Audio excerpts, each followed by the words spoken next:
তো ভারত যদি বাংলাদেশে আধিপত্যবাদ বিস্তার করতে চায়, বাংলাদেশের 18 কোটি জনগণ সেটা রুখে দেবে। ভারত যদি গৌর গোবিন্দের ভূমিকায় নামতে চায়, দেশের 18 কোটি মুসলমান শাহজালালের ভূমিকায় নামবে। বন্ধুত্ব ইজ ওয়েলকাম, দাদাগিরি নয়। ঐক্যের কোনো বিকল্প নাই। গত 50 বছর তো দেখেছি এই ডিসইউনিটি, অনৈক্য, বিভেদ, বিচ্ছিন্নতা আমাদেরকে কোথায় নিয়ে গিয়েছে। এই যে দেখেন, কিছুদিন আগে আমাদের বর্তমান নেতা ডক্টর ইউনূস, উনি সব রাজনৈতিক নেতৃবৃন্দদেরকে ডেকেছেন একটা ইস্যুকে কেন্দ্র করে। তার মানে গোটা বাংলাদেশ এক হয়ে গিয়েছে। আমরা সবাই উদ্বেলিত হয়েছি, উচ্ছ্বসিত হয়েছি, ঠিক কিনা বলেন? রাজনৈতিক নেতাদেরকে ডেকেছেন উনি, আমরা এক হয়েছি। এরপরে ধর্মীয় অঙ্গনের যে লিডাররা, বিভিন্ন ধর্মের, শুধু মুসলিম না, সবাইকে ডেকেছেন, আমরা ঐক্যবদ্ধ হয়েছি। এটাকে বলে ন্যাশনাল ইউনিটি, জাতীয় ঐক্য। যে কোনো ধরনের কনস্পাইরেসি, ষড়যন্ত্র, আধিপত্যবাদ মোকাবেলায় জাতীয় ঐক্যের চেয়ে মোক্ষম হাতিয়ার আর নাই।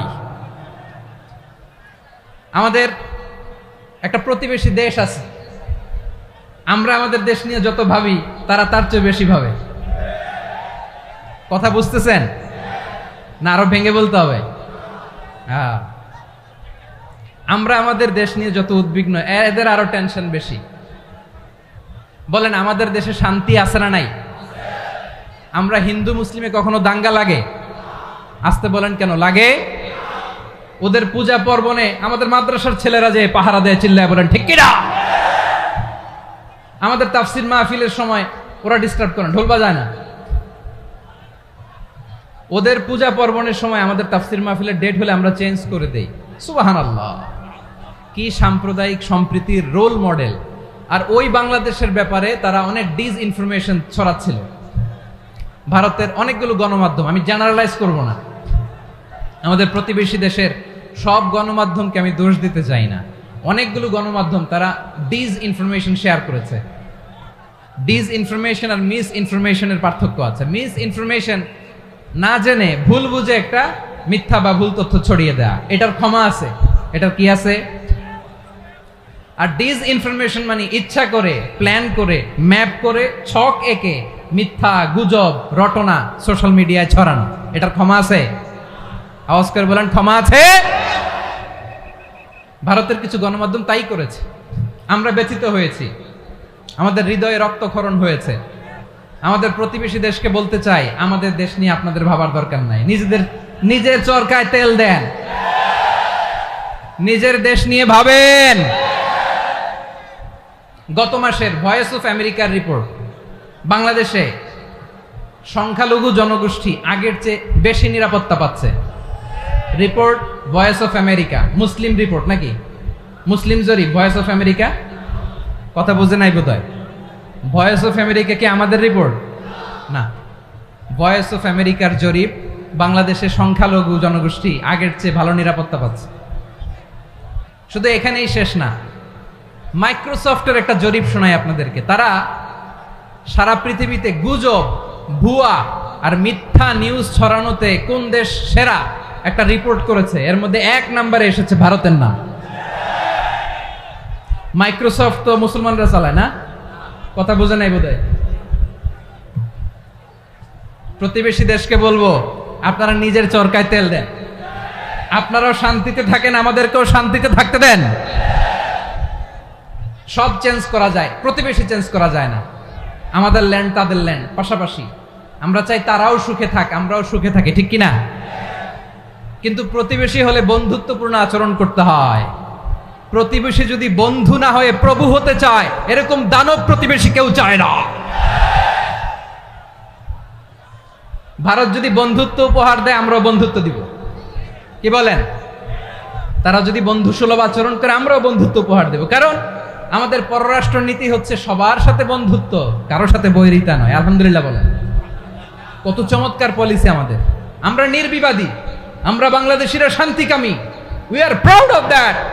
এজন্য আমরা গর্ববোধ করি। আমাদের পররাষ্ট্র নীতি সবার সাথে বন্ধুত্ব, কারোর সাথে শত্রুতা নয়। তাই প্রতিবেশী দেশকে বলবো, আমার ভাইয়েরা, আপনারাও আমাদের ভাই, বন্ধুত্ব দিলে বন্ধুত্ব পাবেন। বন্ধুত্ব ইজ ওয়েলকাম, দাদাগিরি নয়।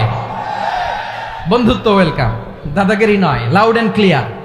ভারত যদি বন্ধুত্ব দেখায় বন্ধুত্ব পাবে, কিন্তু ভারত যদি বাংলাদেশে আধিপত্যবাদ বিস্তার করতে চায়, বাংলাদেশের 18 কোটি জনগণ সেটা রুখে দেবে। ভারত যদি গৌর গোবিন্দের ভূমিকায় নামতে চায়, দেশের 18 কোটি মুসলমান শাহজালালের ভূমিকায় নামবে। প্রিয় ভাইয়েরা, আমরা বন্ধুত্বে বিশ্বাসী, শত্রুতায় নই, ঠিক কিনা বলেন? আল্লাহ আমাদেরকে বোঝার তৌফিক দান করুক। তাহলে এই যে তারা বলেছে এদেশে সংখ্যালঘুরা কষ্টে আছে, দুঃখে আছে, এটা কি ঠিক? বলেন, এটা কি ঠিক? না, তারা ডিস ইনফরমেশন শেয়ার করেছে, এটা ঠিক নয়।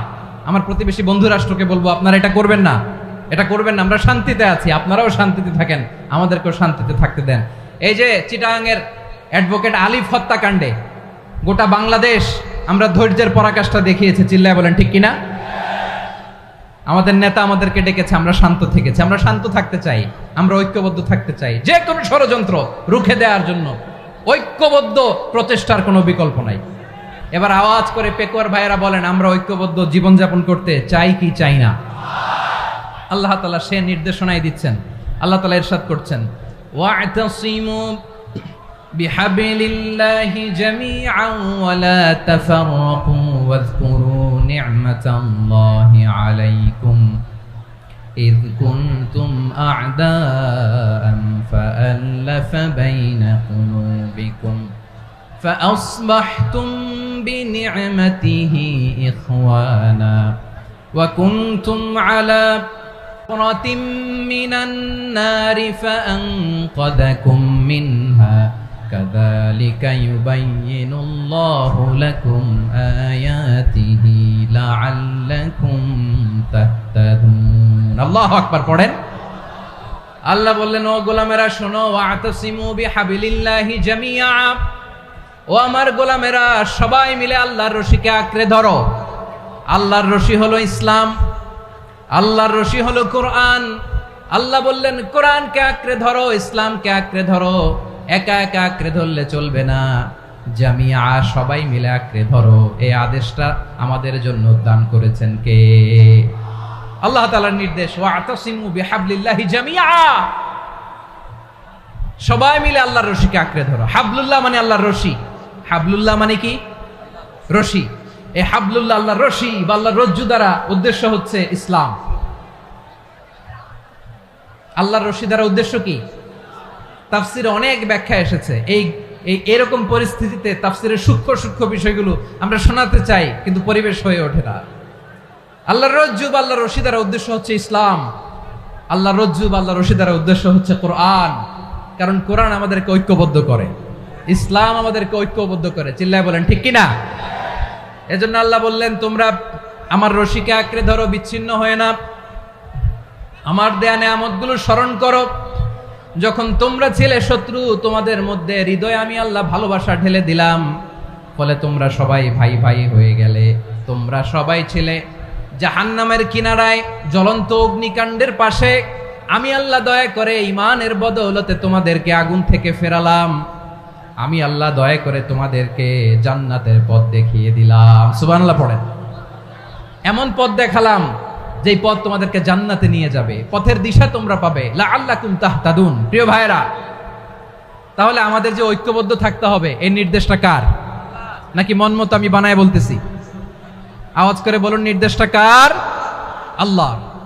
তাহলে আমাদেরকে ঐক্যবদ্ধ জীবন যাপন করতে হবে। প্রিয় ভাইরা, ইসলাম আমাদেরকে ঐক্যবদ্ধ করে। ইসলাম আমাদেরকে কি করে? সংঘবদ্ধ করে, ঐক্যবদ্ধ করে। বিচ্ছিন্ন হওয়া যাবে না। বিরোধ, বিচ্ছিন্নতা, মতানৈক্য, এগুলো আমাদেরকে ধ্বংস করে, আমাদেরকে দুর্বল করে। আর আমাদের ঐক্যবদ্ধ প্রচেষ্টা আমাদেরকে বিজয়ের দিকে এক ধাপ এগিয়ে নেয়। চিল্লায় বলেন ঠিক কিনা? এজন্য আল্লাহ বললেন, ওয়াতাসিমু বিহাবলিল্লাহি জামিআ, তোমরা আল্লাহর রশিকে আঁকড়ে ধরো, তোমরা ঐক্যবদ্ধ জীবন যাপন করো, তোমরা বিচ্ছিন্ন হয়েও না। বিচ্ছিন্ন হইলে লস, ঐক্যবদ্ধ হলে সেখানে কল্যাণ আছে না নাই?